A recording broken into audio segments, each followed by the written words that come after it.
In November of 1922, in the burning sands of Egypt, a man stood before a sealed doorway that had been hidden for over 3,000 years. His name was Howard Carter. With trembling hands, he made a tiny hole in the door and lifted a candle to peer inside. At first he could see nothing. Then, as his eyes adjusted, shapes began to glimmer in the darkness, the gleam of gold. When someone asked, "Can you see anything?" Carter could only whisper, "Yes, wonderful things." He had found the lost tomb of a boy king named Tutankhamun. But who was this golden pharaoh? And what was the world that built all this? To understand, we must sail back in time, more than 5,000 years, to a great river in the desert. In the middle of a vast, burning desert, there flows one of the longest rivers on earth, the mighty Nile. Every year, the Nile would gently flood, spreading rich, dark soil across its banks. And in that soil, crops grew.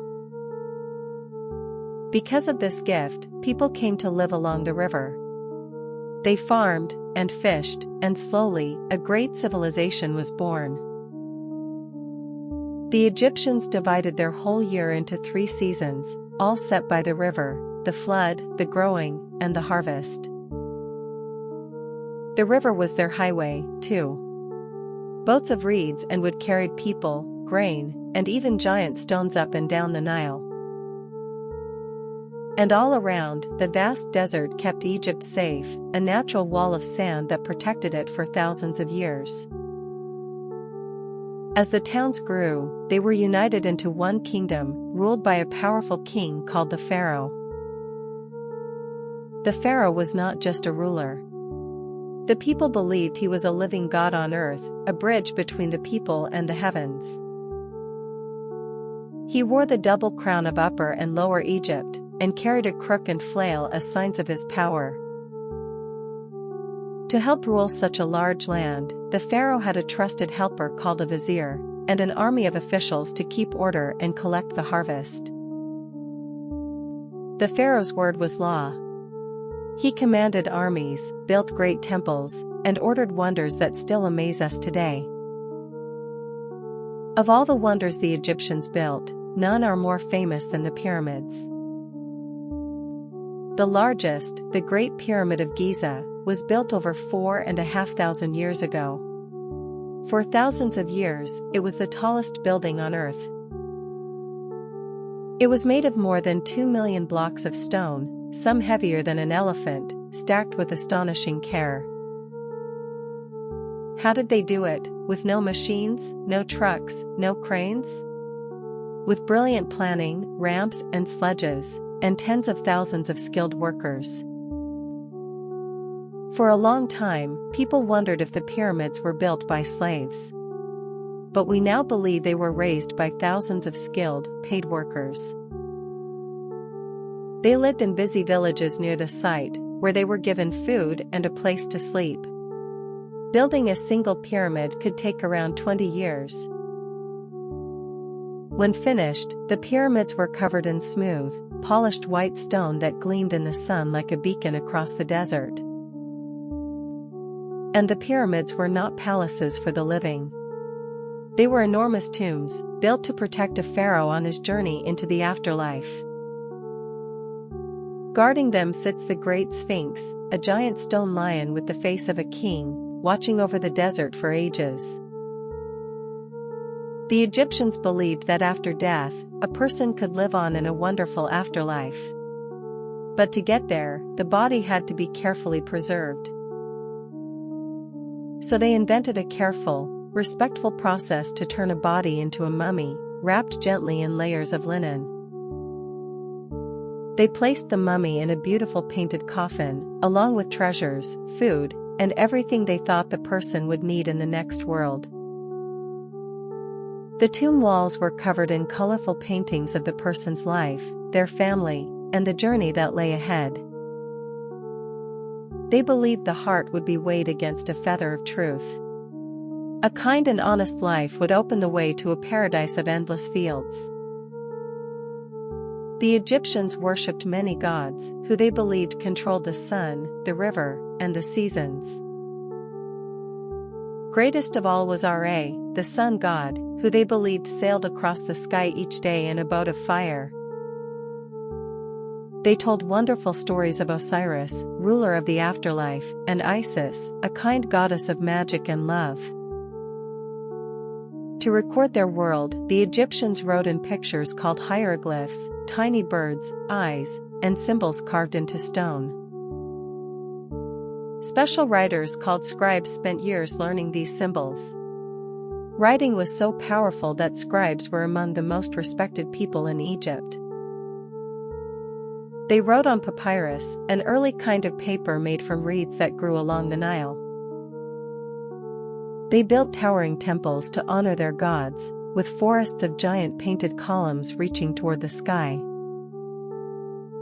They were brilliant watchers of the stars, too. They created a calendar of 365 days, much like the one we still use today. But Egypt was not only pharaohs and pyramids. It was also a land full of ordinary families, living busy, happy lives. Most people were farmers, growing wheat and barley, while others were bakers, weavers, potters, and builders. Children played with wooden toys, spinning tops, and carved animals, and splashed and swam in the cool waters of the Nile. Families lived in cool homes of mud brick, ate fresh bread, figs, and fish, and wore light linen to stay comfortable in the heat. Both men and women wore eye makeup made from minerals, which they believed protected their eyes from the bright desert sun.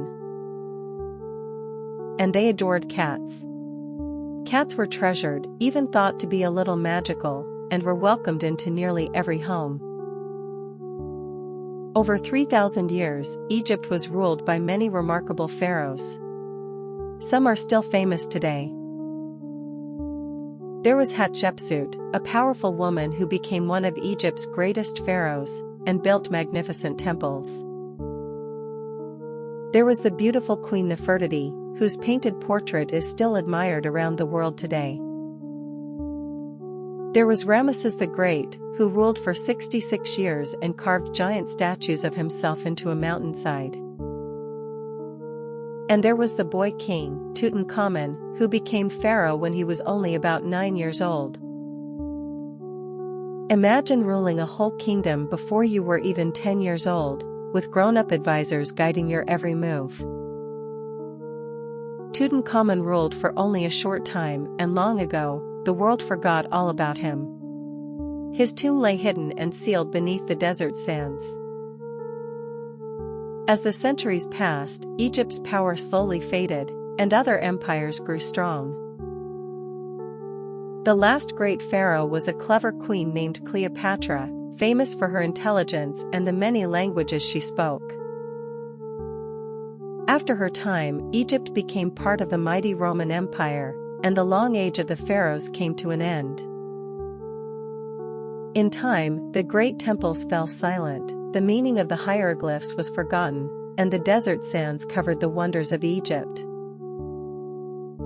For centuries, the secrets of Egypt were lost.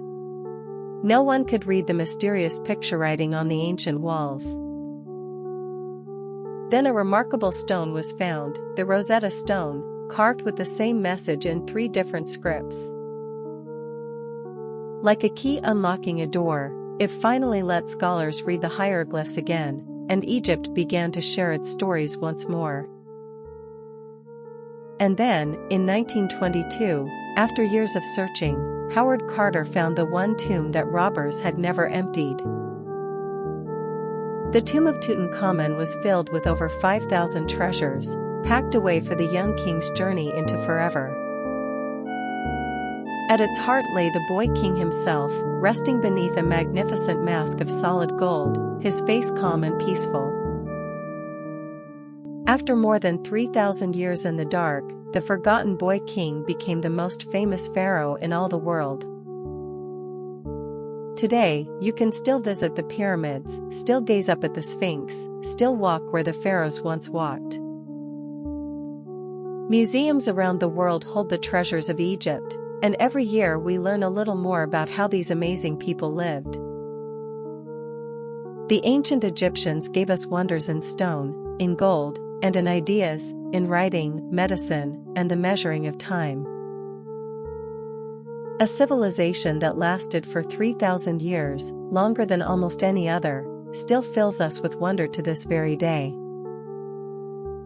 So the next time you see a pyramid or a golden mask, remember the great river, the god kings, and the boy who became forever famous. History is full of lost worlds waiting to be rediscovered, full of wonderful things hidden just beneath the sand. Thank you so much for watching. If you enjoyed exploring ancient Egypt, stay with us. There are many more great civilizations and true stories to discover. Until next time, keep wondering, keep exploring, and keep asking the best question of all: what really happened?